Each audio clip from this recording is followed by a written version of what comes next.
ഞാൻ ഈ നട്ടപ്പാതിരക്ക് റെയിൽവേ സ്റ്റേഷന് മുമ്പിൽ എന്തിനാണ് നിൽക്കണമെന്നായിരിക്കും നിങ്ങൾ ആലോചിക്കുന്നത് അല്ലേ? എന്നാൽ എൻ്റെ വളരെ ഇമ്പോർട്ടൻസ് ആയിട്ടുള്ള എൻ്റെ പ്രിയ കൂട്ടുകാർക്ക് വേണ്ടിയിട്ടുള്ള കാത്തിരിപ്പിലാണ് ഞാൻ. ആ ട്രെയിൻ എപ്പോഴാണ് ഒന്നുകൊണ്ട് വരിക എന്ന് പറഞ്ഞുകൊണ്ട് കുറേ നേരമായി ഞാൻ ഈ വീഡിയോയും പിടിച്ചുകൊണ്ടിരിക്കുന്നത്.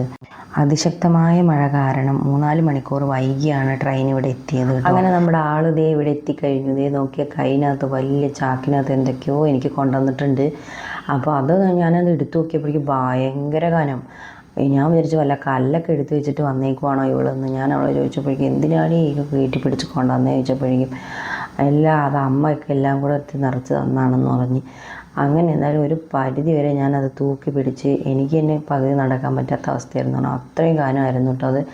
അങ്ങനെ നമ്മൾ അവളെയും കൂട്ടിയിട്ട് ഇപ്പോൾ സമയം 10:30 മണിയായിട്ടോ. അങ്ങനെ നമ്മൾ അവനെയും കൂട്ടി നമ്മൾ നേരെ വീട്ടിലേക്ക് പോവുകയാണ്. അപ്പോൾ ഒരുപാട് സന്തോഷമായി. ഒരുപാട് ലേറ്റ് ആയതുകൊണ്ടുള്ള ടെൻഷനൊക്കെ ഉണ്ടായെങ്കിലും കൂടി അങ്ങനെ പിറ്റേ ദിവസം നമ്മുടെ അടുത്ത ആളും കൂടെ വന്നിട്ടുണ്ട്.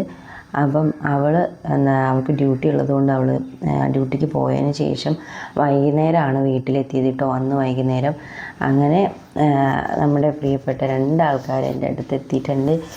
അപ്പം പിന്നെ അത് കഴിഞ്ഞ് ഞങ്ങളന്ന് വൈകിട്ട് റെഡി ആയിട്ട് ഞങ്ങൾ നേരെ പോയത് ഫോറം മാളിലേക്കാണ് കേട്ടോ. അവിടെ നമ്മുടെ പ്രിയ കൂട്ടുകാരിക്ക് ഒരു സർപ്രൈസ് കൊടുക്കാനായിട്ട് തീരുമാനിച്ചിട്ടുണ്ട്. അപ്പം കഴിഞ്ഞ ബർത്ത്ഡേക്ക് എനിക്ക് അവളെ കാണാനോ അല്ലെങ്കിൽ അവൾക്ക് എന്തെങ്കിലും വാങ്ങിച്ചു കൊടുക്കാൻ പോലും എനിക്ക് പറ്റിയിട്ടില്ല.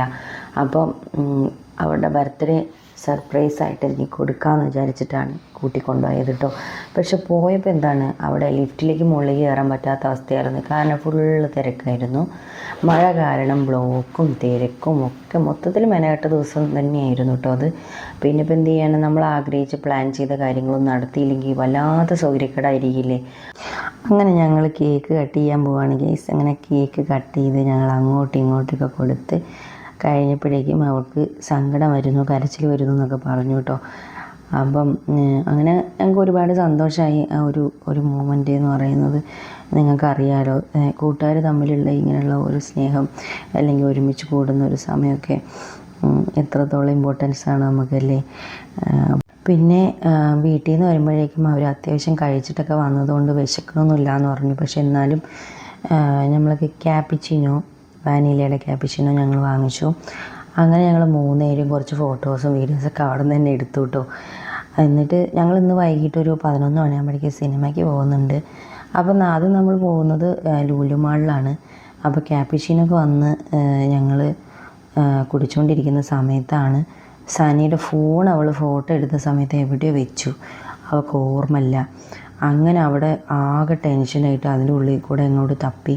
അവസാനം അവിടെ ക്ലീൻ ചെയ്യുന്നവരുടെ ചോദിച്ചപ്പോൾ അവർ പറഞ്ഞു താഴെ കൊടുത്തിട്ടുണ്ടെന്ന് പറഞ്ഞു. അപ്പം അങ്ങനെ ഇപ്പോൾ സമാധാനമായി.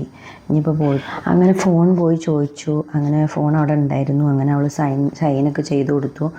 അങ്ങനെ ഫോൺ എടുത്തിട്ട് ഞങ്ങൾ നേരെ ലുലു മാളിലേക്കാണ് പോയത്. ലുലു മാളിലേക്ക് എൻ്റർ ചെയ്യുന്നൊന്നും വീഡിയോ എടുക്കാൻ പറ്റിയില്ല, ഫോൺ ചാർജ് വളരെ കുറവാണ്. PVRൽ 4DXൽ ഫൈനൽ ഡെസ്റ്റിനേഷൻ ബ്ലഡ് ലൈൻസ് എന്ന മൂവിയാണ് ഞങ്ങൾ കാണാൻ പോകുന്നത്. അപ്പോൾ മൂവിയൊക്കെ കണ്ടു കഴിയുമ്പോഴേക്കും വീട്ടിലെത്തുമ്പോഴേക്കും 1 മണിയൊക്കെ ആവും. അപ്പോൾ എന്തായാലും ടാറ്റ. ഞങ്ങളുടെ ഈ കൊച്ചു വ്ളോഗ് നിങ്ങൾക്ക് ഇഷ്ടപ്പെട്ടെന്ന് വിചാരിക്കുന്നു. അപ്പോൾ ബാക്കിയുള്ള വിശേഷങ്ങളൊക്കെ ഞാൻ എൻ്റെ വീഡിയോയിൽ ഫുള്ളായിട്ട് ഇങ്ങനെ അപ്ഡേറ്റ് ചെയ്യുന്നതായിരിക്കും. തുടർന്ന് എല്ലാവരും കാണാം. അപ്പോൾ